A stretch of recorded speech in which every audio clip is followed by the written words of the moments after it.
I heard a strange noise coming from my cell and crouched down to listen more closely. To my shock, the ground started bulging upward. I jumped back, staring at the floor in disbelief. Before long, the stone cracked open and some bizarre creature began to emerge. I was pretty freaked out. The creature turned its head, and I realized it was an old man with a full head of white hair. Turns out he was a prisoner here too, and he'd spent 5 years digging a tunnel to escape. Unfortunately, he dug in the wrong direction. But the old man wasn't upset at all. Instead, he came over to comfort me and even asked if I'd help him see daylight again. Once I calmed down, the old man invited me to his cell. It was way bigger than mine, complete with furniture and stacks of books. Then he pitched me on joining his escape plan. If we changed direction and kept digging, we could be out in just a few years. At first, I thought it was impossible and turned him down. But when he promised to teach me everything he knew, I was in. The prison window opened twice a day, once in the morning for garbage collection and once in the evening for meal delivery. The rest of the time, we were free to dig. The old man would cut a small lock of his hair with a knife and light it with a stone. Then he'd fire up a homemade candle and crawl into the tunnel to dig.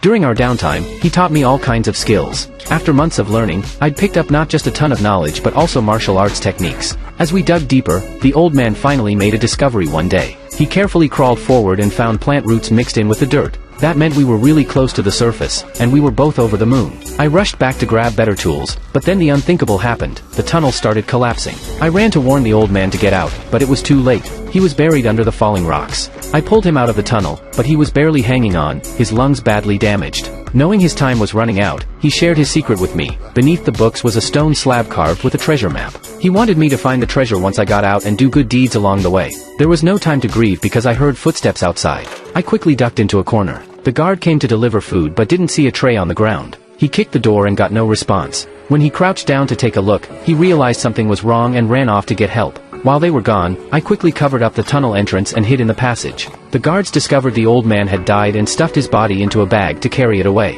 After tying it up, they left to notify the warden. I used this time to say my final goodbye to the old man. Then a bold idea hit me. Maybe I could hide in the body bag and sneak my way out.